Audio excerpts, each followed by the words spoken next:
여호수아 4장 10절로 우리 14절까지 한 목소리로 합독해 보겠습니다. 또 여호와께서 여호수아에게 명령하사 백성에게 말하게 하신 일 곧 모세가 여호수아에게 명령한 일이 다 마치기까지 궤를 맨 제사장들이 요단 가운데에 서 있고 백성은 속히 건넜으며 모든 백성이 건너기를 마친 후에 여호와의 궤와 제사장들이 백성의 목전에서 건넜으며 루벤 자손과 갓 자손과 므낫세 반 지파는 모세가 그들에게 이른 것 같이 무장하고 이스라엘 자손들보다 앞서 건너갔으니 무장한 4만 명 가량이 여호와 앞에서 건너가 싸우려고 여리고 평지에 이르니라. 그날에 여호와께서 모든 이스라엘 목전에서 여호수아를 크게 하시매 그가 생존한 날 동안에 백성이 그를 두려워하기를 모세를 두려워하던 것 같이 하였더라. 아멘. 두려워하게 했다. 백성들이 여호수아를 두려워했다. 이거는 뭐 사람을 무서워하라는 얘기가 아니고요.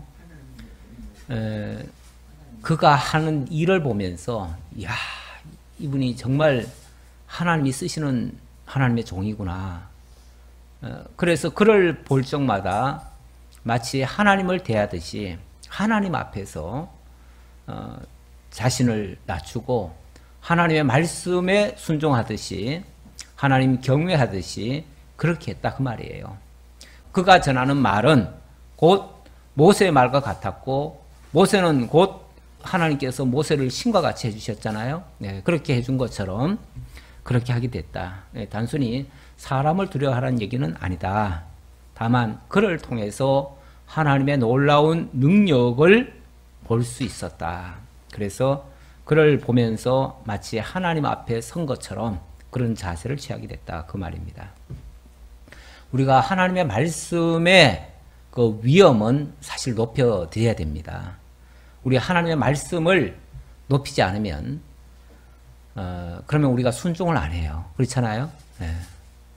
우리가 뭐 목회자는 사실 뭐 똑같은 사람이에요. 똑같은 사람이기 때문에 그래서 목사는 때때로 뭐 그렇게 권위를 높이거나 이렇게 뭐 내가 더 위대한 존재다 이렇게 표현하지 않습니다. 그럴 사람도 아니고요. 목회자는 절대 그렇지 않아요. 그러나 목회자의 입에서 증거되는 하나님의 말씀만큼은 우리가 존경을 해야 돼요. 그 말씀은. 왜냐하면 그 말씀은 두려워할 줄 알아야 그 말씀이 곧 하나님의 말씀으로 우리에게 들려지고 그 말씀은 우리 속에서 하나님의 역사를 생생히 보여주기 때문에 그렇습니다. 그러니까 결국 우리가 하나님 앞에 순종하기 위해서 말씀을 드높인다. 그런 뜻으로 이해하시면 되겠습니다. 자, 지금 여호수아 1장부터 지금 4장, 오늘 좀 가능하면 5장도 좀 볼까 하는데 1장부터 5장까지의 내용은 이제 하나님께서 약속하신 약속의 땅 가나안을 정복해가는 내용 가운데 준비 과정입니다. 준비 과정. 아직은 뭐 정복 정도는 아니고요. 하나님이 그 땅을 들어가기 전에 여러 가지 준비를 하게 하셔요. 준비를 하게 하시는데 뭐 처음에는 1장에서는 강하고 담대하라. 믿음으로 모든 것을 하라 하고서 당부를 했던 말씀이죠. 그리고 2장에서는 정탐꾼을 통해서 그 적진의 상황, 어떤 상황인지를 다 보여주었습니다. 그거는 정탐을 하는데 무슨 유리한 고지를 점령하려고 그런 것이 아니고 하나님이 어떻게 역사하셨는가를 알게 하려고. 그래서 믿음으로 들어가라고 했으니까 과연 믿고 들어가면 되는지를 확인시켜 준 거죠. 그래서 하나님의 말씀 믿고 들어가면 된다라는 것을 보여줬습니다. 들어가 보니까 정말 그쪽 사람들이 다 벌벌 떨고 있어요. 간담이 다 녹았어요.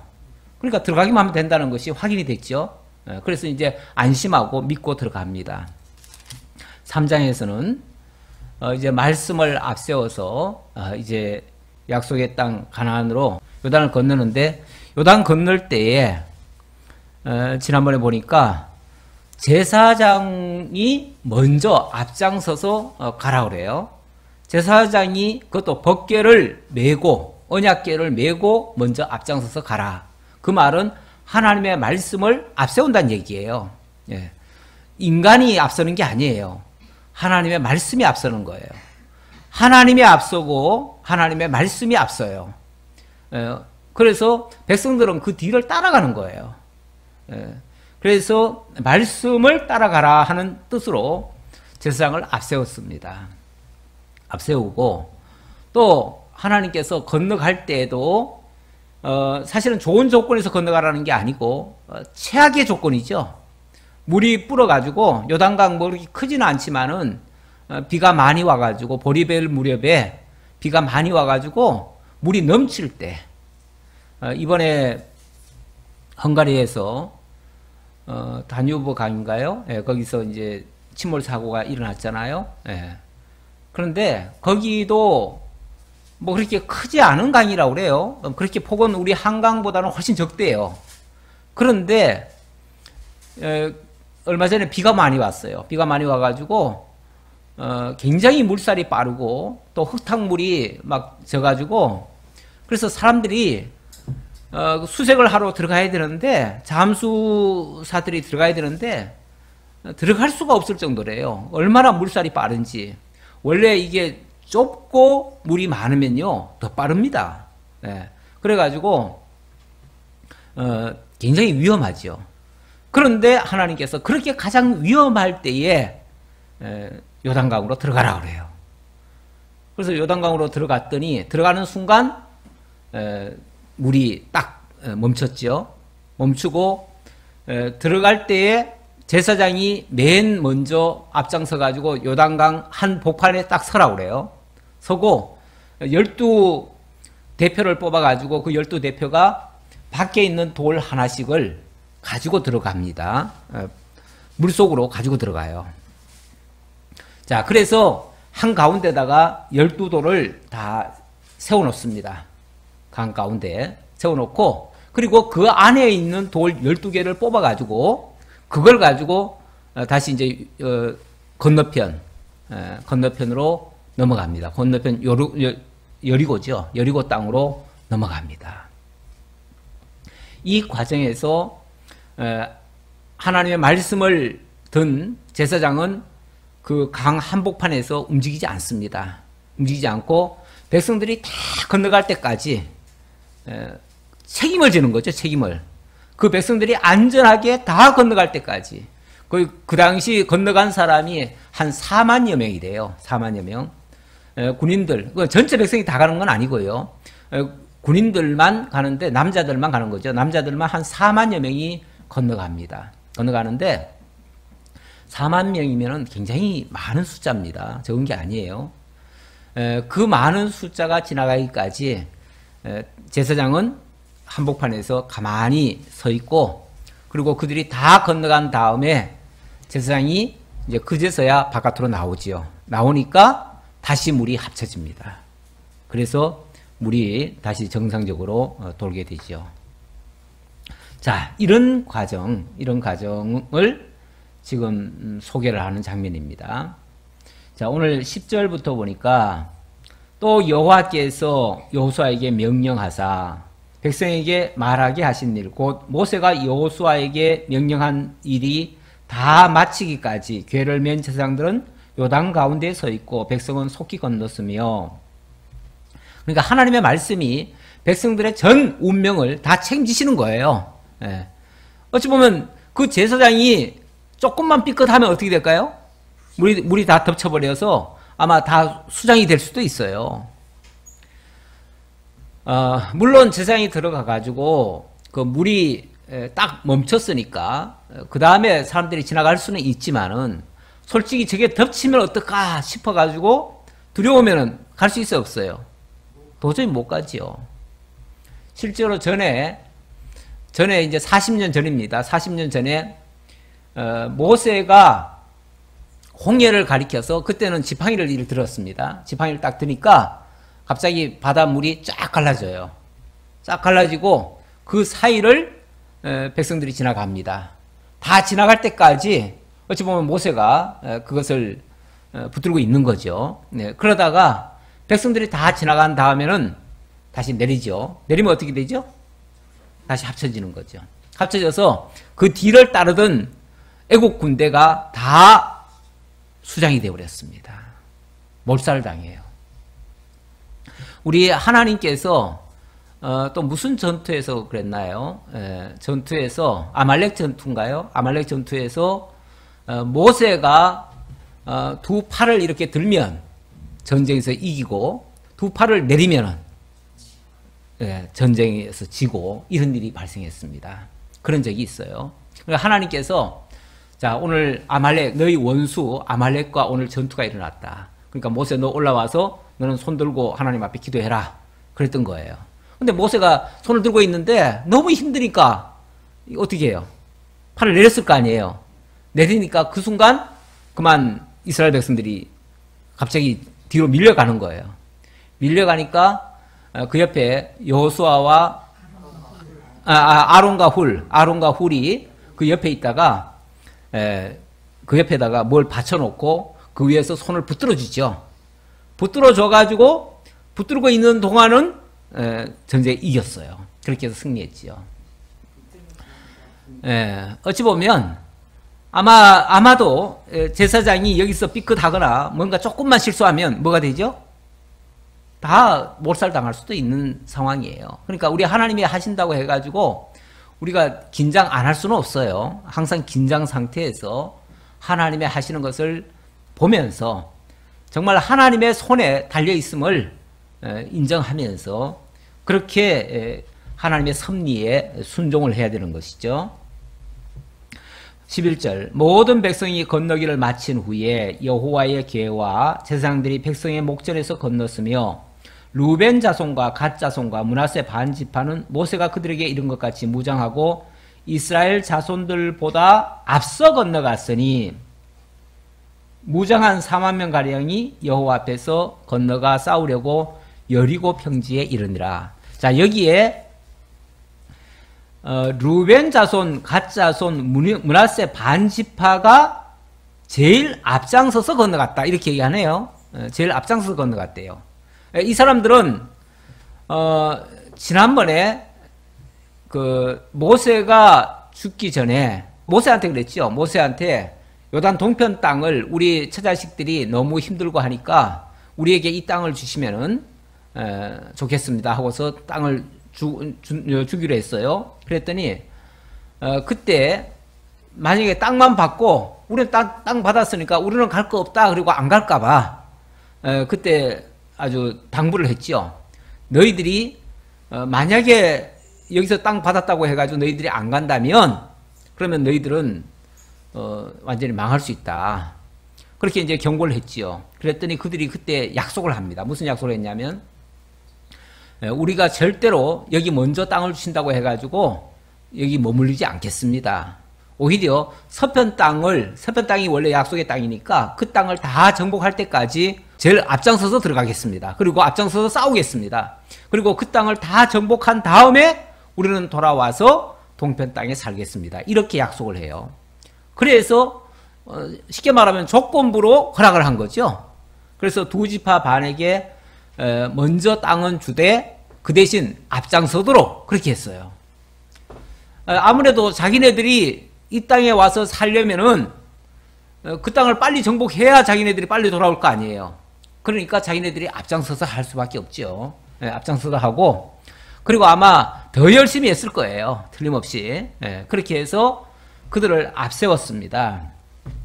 그래서 루벤 자손, 갓 자손, 므낫세 반 지파, 그러니까 두 지파 반이 되겠지요. 그들이 먼저 앞장서서 들어가게 됐다. 그날에 여호와께서 모든 이스라엘 목전에서 여호수아를 크게 하심에, 자, 이런 일들, 여호수아의 말씀, 여호수아가 하나님께 받아서 전한 그 말씀대로 지금 역사가 일어나잖아요. 그렇죠? 사실 요단강이 그렇게 범람하는 그 요단강이 갑자기 멈춰가지고 마른 땅이 되고 거기를 수만 명의 그 백성들이 다 건너갈 수 있도록 그리고 안전하게 한 사람도 정말 티끌 하나도 상처 없이 그렇게 다 안전하게 갈 수 있도록 해주신 거. 이 정말 그들이 봤을 때는 하나님이 뭐 당장 보이는 건 아니고요. 하나님의 말씀이 주어지긴 했지만 하나님의 말씀을 지금 여호수아가 명령을 해가지고 이루어지는 일들이기 때문에 그래서 여호수아가 곧 하나님의 말씀과 이꼬르가 된 거죠. 그래서 여호수아를 보면 여호수아의 말이 곧 하나님의 말씀인 것처럼 그렇게 두려워할 수 있게 된 거죠. 이게 이제 하나님께서 여호수아를 크게 하신 거예요. 그래서 여호와께서 모든 이스라엘 목전에서 여호수아를 크게 하심에 그가 생존한 날 동안에 백성이 그를 두려워하기를 모세를 두려워하던 것 같이 하였더라. 그래서 그 다음부터는 여호수아의 말이라면 곧 하나님의 말씀처럼 이렇게 받으니까 순종 안 할 수가 없는 거죠.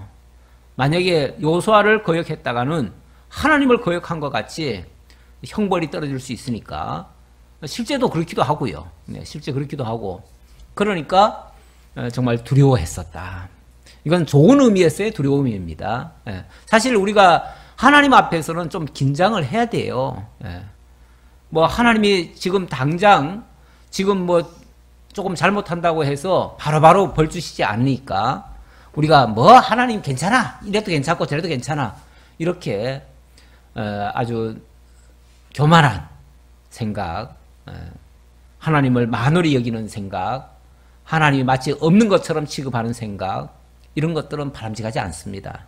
항상 하나님 앞에서의 자세, 정말 코람데오의 자세로 언제나 하나님이 날 지켜보고 계시고 함께하고 계시고 날 인도하시고 나의 일거수일투족을 이끌어 주신다라는 것을 기억하고 사는 것은 매우 중요한 겁니다. 15절입니다. 여호와께서 여호수아에게 말씀하여 이르시되 증거궤를 맨 제사장들에게 명령하여 요단에서 올라오게 하라 하신지라. 여호수아가 제사장들에게 명령하여 이르기를 요단에서 올라오라 하매 보세요. 뭐 뻔한 얘기이긴 하지만은 하나님이 먼저 여호수아에게 말씀하시고 그리고 여호수아가 그 말씀을 받아가지고 제사장에게 명하고 제사장이 그 말에 순종하여서 올라오고 이게 뭐 별거 아닌 것 같지만 이 절차를 따르는 거예요. 우리 하나님은 질서의 하나님이라 말씀도 하셔요. 하나님은 모든 일을 하시는데 이렇게 질서 있게 하나님의 말씀에 의해서 그 말씀을 순종하면서 그 말씀을 믿고 따름으로써 역사가 일어나도록 이렇게 순서적으로 하십니다. 여호와의 언약궤를 맨 제사장들이 요단 가운데에서 나오며 그 발바닥으로 육지를 밟는 동시에 요단물이 본 곳으로 도로 흘러서 전과 같이 언덕에 넘쳤더라. 그 제사장이 딱 올라오니까 이제 모든 백성들 정말 한 사람도 남김없이 다 넘어간 다음에 맨 마지막에 제사장이 올라왔습니다. 올라오니까 다시 이전 상태. 정말 이걸 뭐라고 표현을 해야 되나요? 마치 영화 같으면은 그림 딱 잘라가지고 이렇게 벌려놓고 그 사이를 지나가게 하고 다시 붙이는 거죠. 이런 식의 모습인데 우리 하나님이 하시면은 이렇게 하실 수 있습니다. 사람은 할 수 없는 일이지만 우리 하나님은 이런 역사를 무수히 하십니다. 첫째 달 10일에 백성이 요단에서 올라와 여리고 동쪽 경계 길갈에 진침해 여호수아가 요단에서 가져온 그 12돌을 길갈에 세우고 자 여기 첫째 달 10일에 백성이 요단에서 올라왔다 그러네요.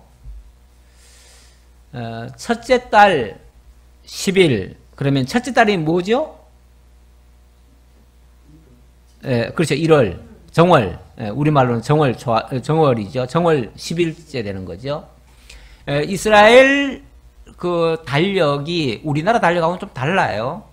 다르고 이스라엘 달력이 어느 날 갑자기 하나님께서 그 출애굽기에 보면 그런 말씀이 있습니다. 이스라엘 백성들을 구원하시려고 하나님이 어느 날 갑자기 모세 보고 모세야, 자 오늘부터 새로운 해가 시작된다.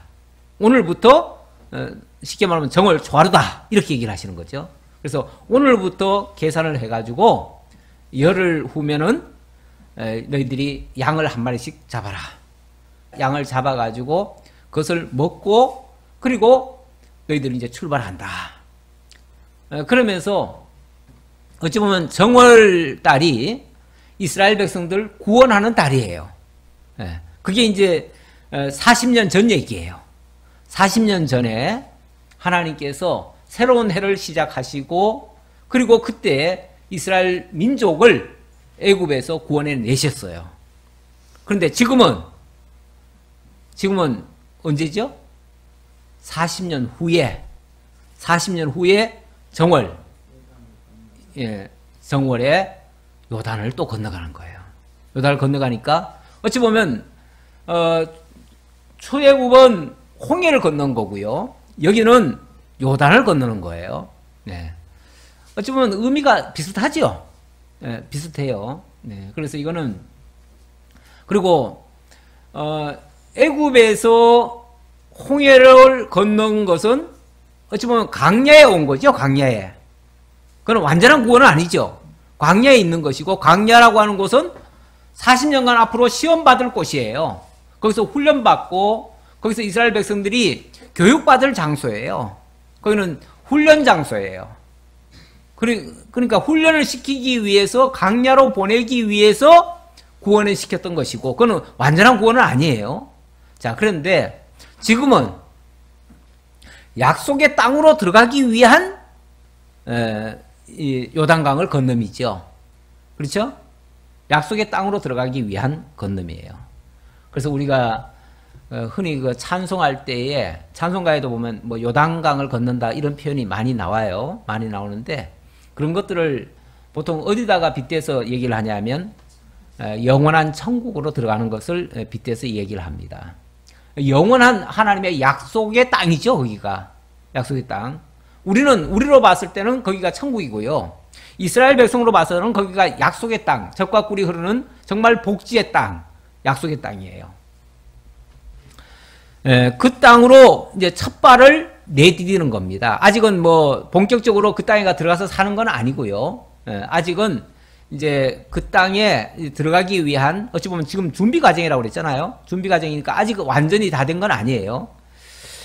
자, 어쨌든 그런 것들을 예표하고 있다. 그 정도로 이해하시고요. 20절 여호수아가 요단에서 가져온 그 12돌을 길갈에 세우고 이거는 요단강 한가운데에서 건져낸 돌이에요. 자, 그 돌을 가지고 길갈까지 왔습니다. 그리고 길갈에다가 그것을 12개를 세웁니다.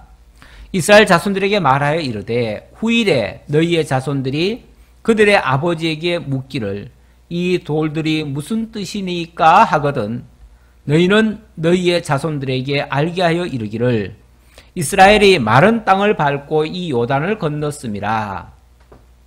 이 돌이 도대체 뭡니까? 라고 자손들이 틀림없이 나중에 가면 물을 수 있다. 그러면은 너희 백성들이 이 요단을 마른 땅으로 건너온 그 증거다. 그 증거물이다. 그 얘기죠. 마른 땅으로 건너왔으니까 거기 있는 돌을 캐왔을 거 아니에요. 근데 여기 이 돌은 아무래도 물속에서 닳고 따른 돌이기 때문에 밖에 있는 돌하고는 차원이 다르죠. 그래서 표시가 나죠. 12개의 돌을 나란히 갖다가 놓으면은 도대체 이 돌은 뭐죠? 무슨 돌인데 이렇게 쭉 늘어났죠? 그렇게 틀림없이 물을 거예요. 그러면은 우리 하나님께서 어느 때에 우리 민족을 이렇게 요단을 건너게 하셨는데 건널 때에 이렇게 마른 땅으로 건너게 하셨다. 라는 사실을 알려주라는 거예요. 하나님의 행하신 역사 섭리를 마치 그것을 후대 사람들에게 전해주기 위한 수단이죠. 일종의 수단인데 오늘날 같으면은 하나님의 말씀으로 기록을 했습니다. 기록을 해가지고 누구든지 읽으면은 알 수 있도록 그렇게 전해주면 돼요. 그런데 이 당시는 사실 그런 기록물이 따로 있는 게 아니에요. 이 당시는 아직 성경이 있기 전이기 때문에 누군가가 전해줘야 돼요. 전해줘야 되는데 증거물을 가지고 전해줘야죠. 그냥 전해줘가지고는 이게 설득력이 없지요. 물론 말은 전할 수 있겠죠. 그러나 그 증거물이 있어야 그 말의 그 신빙성이 더 있는 것이고요. 더 신뢰를 주기 때문에 그래서 그 증거물로서 마치 기념비처럼 그렇게 하게 했다.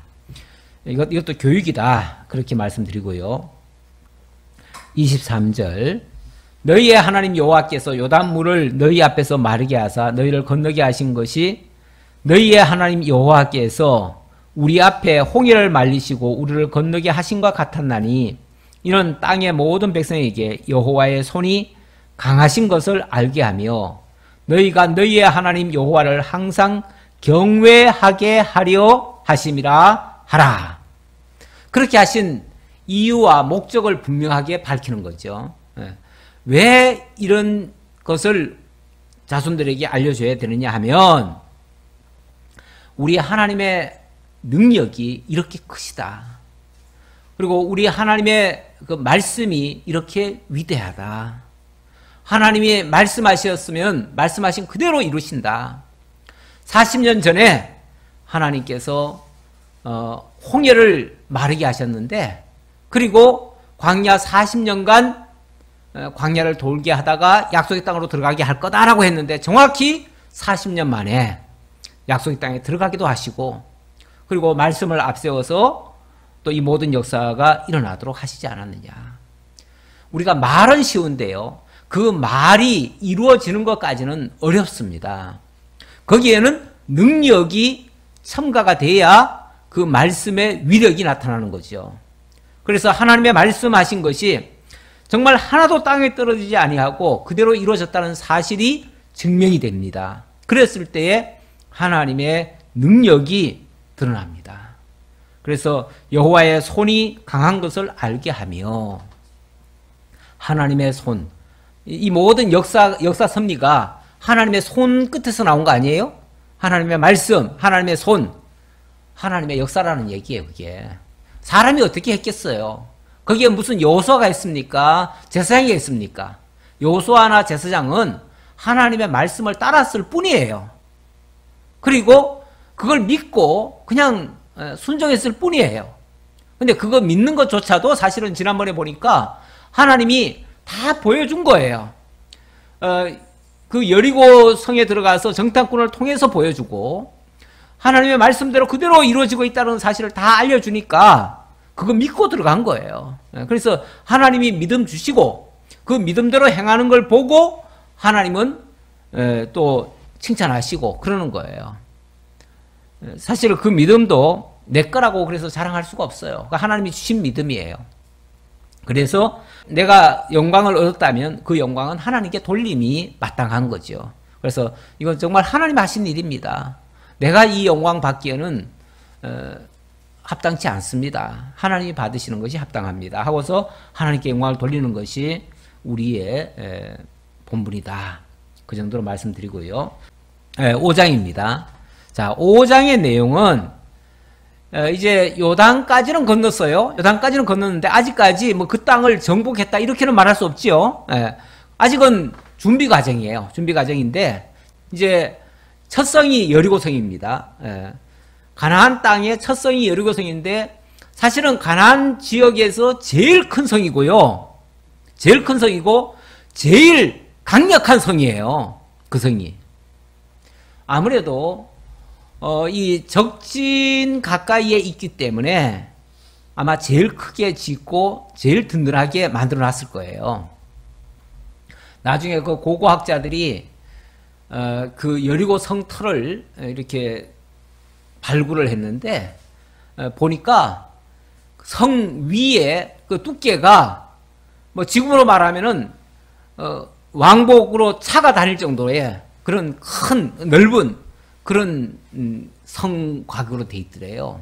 그러니까 그 위에다가 사람들이 집을 짓고 살 정도로 그 누굽니까 그 라합 라합도 그 위에서 집을 짓고 살았다고 그러잖아요. 그래서 거기서 나중에 정탐꾼 내려줄 때에 거기서 끈을 묶어가지고 내려줬죠. 예. 그 정도로 든든한 성인데 그런 성을 하나님께서 함락을 시킵니다. 무너뜨리십니다. 그냥 그 성 안에 있는 사람들을 내쫓고 차지하는 게 아니고 정말 다 부서지도록 다 무너지도록 이렇게 함락을 시킵니다. 그런데 그것도 무슨 뭐 대포가 있거나 칼과 무슨 뭐 큰 무기가 있어가지고 정복한 게 아니고요. 정말 놀랍잖아요. 예. 말씀으로, 말로. 예. 뭐 백성들이 외치는 소리는 말이죠. 예. 무너져라 한마디에 그냥 무너지도록. 물론 그것도 하나님의 말씀을 따라서 외친 거죠. 자기들이 외친 게 아니고요. 자기들이 주문한 게 아니고 하나님이 그냥 뺑뺑 돌으래요. 예, 며칠간은 계속 그냥 돌기만 하래요. 그리고 마지막 날에는 무너져라 하고서 외치는데 그냥 무너지는 거죠. 어찌 보면 하나님의 손으로 이루어지는 거예요. 하나님의 손으로, 하나님의 손의 능력으로 역사되어지는 거예요. 자, 이렇게 할 건데 아직은 이제 준비 과정이라고 그랬잖아요. 아직은 지금 싸우는 것도 아니에요. 예, 준비 과정이에요. 준비 과정이 참 복잡하지요? 무려 지금 5장에 걸쳐서 지금 준비 작업이 나오는 거예요. 아직도 준비할 게 더 남았어요. 뭐가 남았는가? 예, 5장에서는 백성들을 할례를 시킵니다. 할례. 자, 5장 좀 보겠습니다. 조금 한번 교독 좀 해볼까요? 요단 서쪽의 아모리 사람의 모든 왕들과 해변의 가나안 사람의 모든 왕들이 여호와께서 요단물을 이스라엘 자손들 앞에서 말리시고 우리를 건너게 하셨음을 듣고 마음이 녹았고 이스라엘 자손들 때문에 정신을 잃었더라. 그때 여호와께서 여호수아에게 이르시되 너는 부싯돌로 칼을 만들어 이스라엘 자손들에게 다시 할례를 행하라 하시니라. 여호수아가 부싯돌로 칼을 만들어 할례산에서 이스라엘 자손들에게 할례를 행하니라. 우선 여기까지 봅시다. 자, 제일 먼저 하는 일이 뭐라고요? 할례를 행하래요. 여러분 지금 전쟁을 앞두고 있잖아요. 전쟁을 앞두고 있으면 모든 군사들에게 뭘 해야 됩니까? 예, 이 군사들에게 힘을 북돋워 줘야 돼요. 힘을 북돋워 주려면은 뭔가 막 으쌰으쌰 하도록 뭔가 한번 막 구령을 외치든지 뭔가 큰 힘을 모으도록 기를 모으도록 이렇게 해줘야 돼요. 이렇게 해줘야 되는데 오히려 정반대로 할례를 행하라네요. 할례라고 하는 거는 이거는 완전히 남자들을 전부 다 수술하는 거예요. 오늘날로 말하면 포경수술하는 거예요. 갑자기 포경수술을 하래요. 아니 포경수술을 해버리면은 어떻게 되죠? 꼼짝 못해요. 이거는 아니 지금 전쟁터에 나가는 군사들을 전부 다 포경수술을 해가지고 완전히 다 드러눕게 만들겠다는 거죠. 아니 무슨 전법이 이런 전법이 다 있죠? 이게 지금 하나님이 행하시는 지금 전쟁인데 무슨 전법이 이런 전법이 있냐고요. 그 누굽니까? 야곱이 그 자식들을 데리고 바단 아람에서 이렇게 돌아오다가 세겜성에서 디나가 이렇게 바깥에 놀러 나갔다가 그 지역 그 추장 아들한테 당했어요. 그러고 나니까 아주 막 이제 보복하려고 어떻게 했냐면은 그쪽에서 이제 결혼을 요청을 했죠. 결혼을 요청하니까 좋다. 우리 결혼할 수 있는데 그 대신 너희들이 할례를 받아야 된다. 그래가지고 그 세겜성 사람들 전부 다 남자들 다 할례 시켰잖아요. 할례 시켜놓고 어떻게 했어요? 다 죽여버렸어요. 완전히 세겜성 사람들을 몽땅 다 죽여버렸어요. 왜냐하면 아니 12명밖에 안 되는 남자들이 세계성 사람들 다 죽일 수 있었던 건 어떻게 해서 가능하죠? 아, 그들을 할례를 시켜놓으니까 꼼짝 못해서 못하잖아요. 예. 그러니까 그냥 드러누워 있는 놈들을 그냥 가서 다 죽여버린 거예요. 이 할례를 행했다고 하는 거는요, 굉장히 위험한 상황에 지금 놓인 거예요, 사실은. 그렇잖아요? 이스라엘 사람들 완전히 무장해제 시켜버린 거예요. 아, 이제 전쟁터에 지금 나가야 될 사람들을 갖다가 전부 다 할례를 시켜버린다는 거, 이거는 도무지 이거는 이해할 수 없는 일이에요. 그런데 거기에 대한 이유를 이렇게 밝히시네요. 근데 또 반대로 생각해 보면은, 아니, 만약에 할례했다는 사실이 알려지면 어떻게 될까요? 적들이 쳐들어오죠. 적들이 쳐들어와가지고 아마 한 방에 다 끝날 거예요. 넘어갔던 사람들이 몽땅 다 죽을 거예요. 그런데 놀랍게도 5장 1절에 보니까 요단 서쪽의 아모리 사람의 모든 왕들과 해변에 가나안 사람의 모든 왕들이 여호와께서 요단문을 이스라엘 자손들 앞에서 말리시고 우리를 건너게 하셨음을 듣고 어떻게 됐다? 마음이 녹았고 또 이스라엘 자손들 때문에 정신을 잃었더라. 우리 하나님께서 그 대적들한테 마음이 다 녹아버리게 해놓고 정신을 다 잃어버리게 만들어놔 버렸어요. 그러니까 그들이 제대로 지금 분별을 못해요. 적들을 다 쉽게 말하면 가려준 거예요. 가려준 거예요. 우리 하나님의 전쟁에서 보면은 꼭 그런 일들이 있습니다. 적들이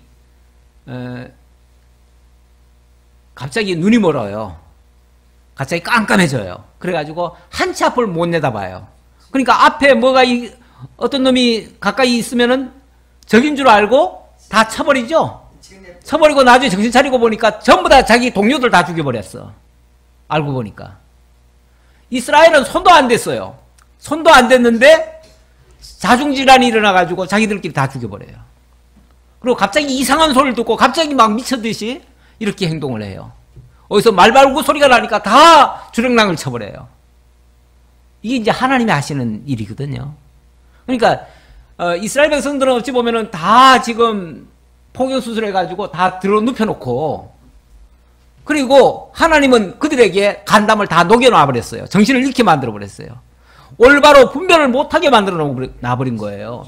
그러니까 그들이 쳐들어올 수가 없는 거예요.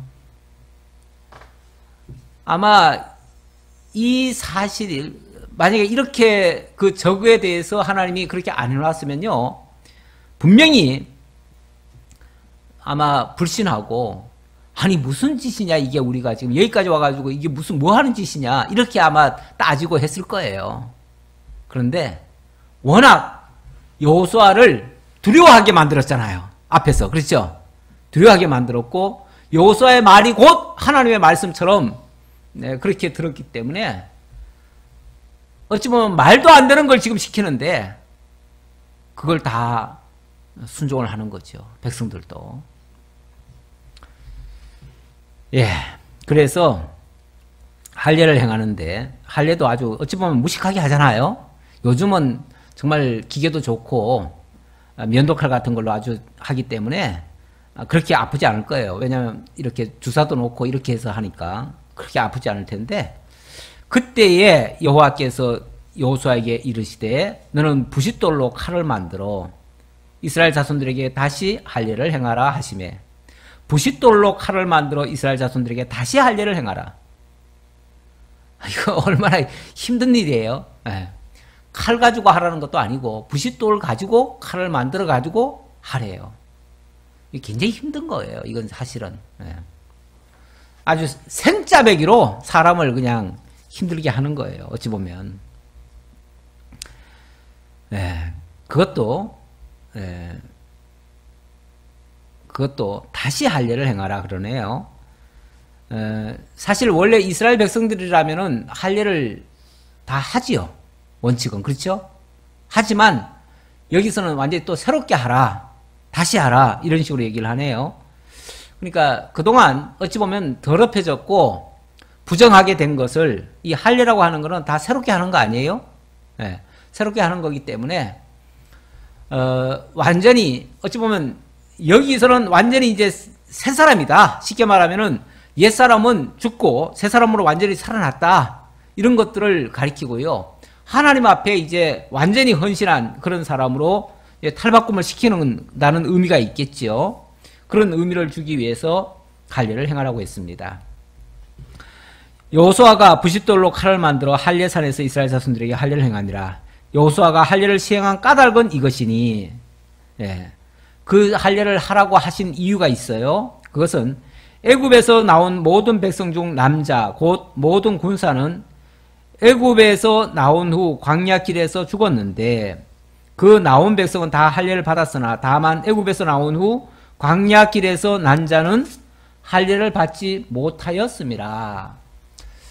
1세대들은 그러니까 그 할례의 의미도 알고 이스라엘 민족의 그런 어떤 것들을 알았던 사람들은 다 할례를 받았지만 광야에서 태어난 사람들은 솔직히 그럴 여력도 없었다 그런 얘기예요.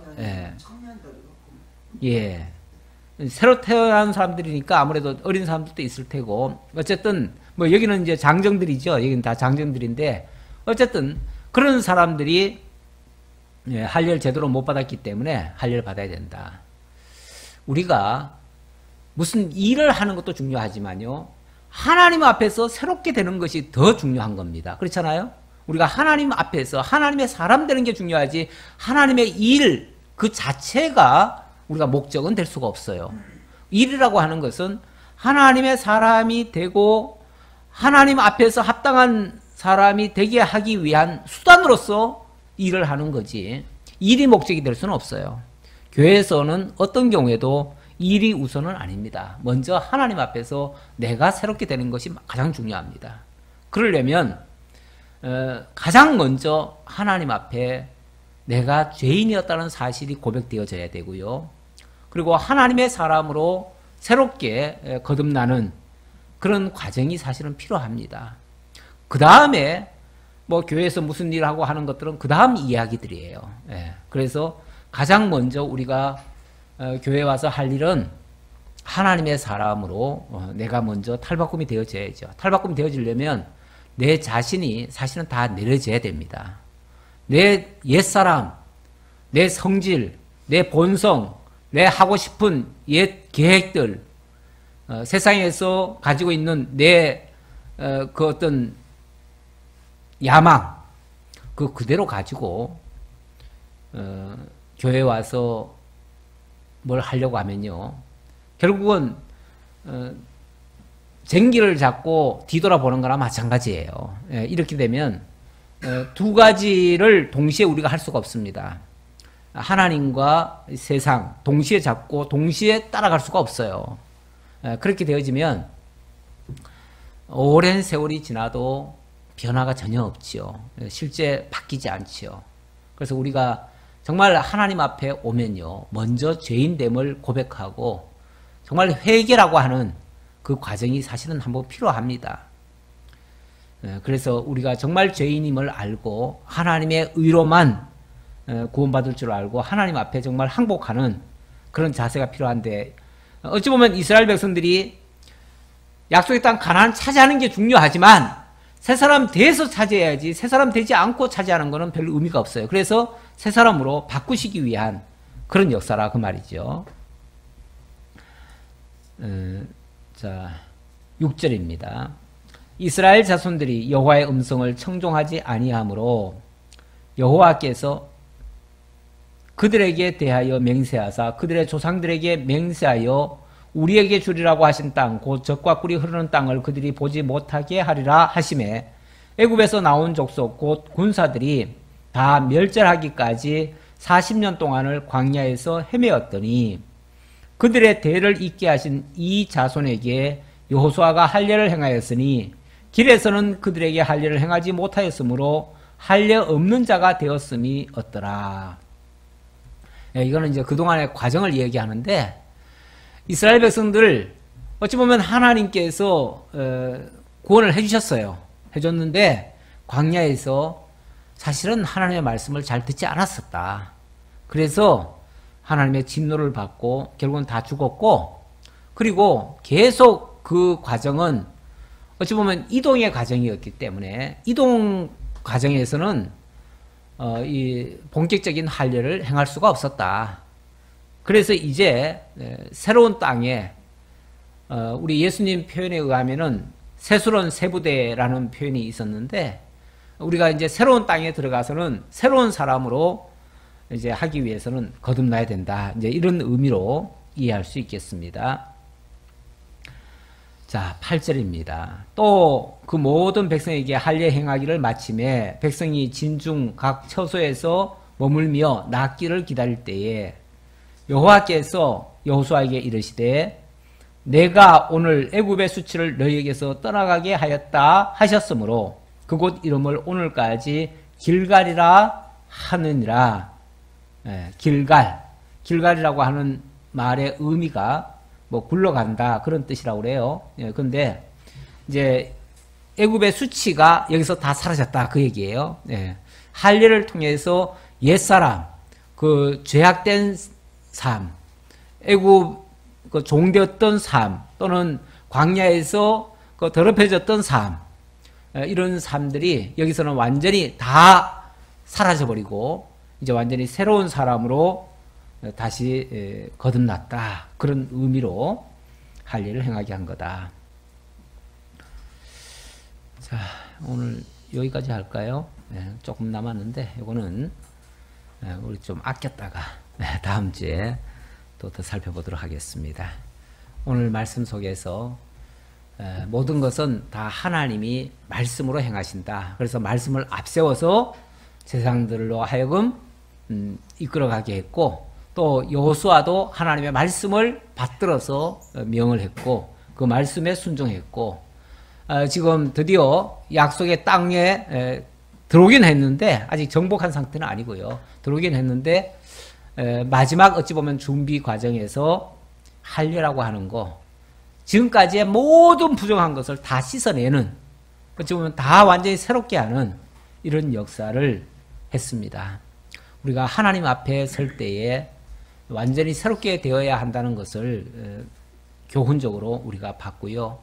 정말 우리가 혹이라도 과거에 내려놓지 못한 것이 있다면 말씀 앞에서 자신을 다 내려놓고 정말 하나님 앞에 전폭적으로 하나님 의지하고 하나님 말씀만 믿고 하나님 말씀대로 될 거라는 거, 우리 이성적으로 자꾸 판단하지 말고, 너무 이성적으로 너무 판단하다 보면, 물론 우리가 중생한 이성이라는 게 있습니다. 그것은 정말 말씀 안에서의 깨달음이에요. 그 말씀 안에서의 깨달음은 우리가 바르게 따라야 되겠지만, 하나님의 말씀을 제켜놓고 우리 생각을 앞세워서 자꾸 판단하는 것은 합당치 않은 자세입니다. 우리가 정말 믿는 사람으로서 하나님의 말씀을 항상 앞세우며 그 말씀 앞에 순종하는 그런 자세로 살아갈 때 하나님의 놀라운 능력의 손길도 우리가 발견할 수 있으리라 믿습니다.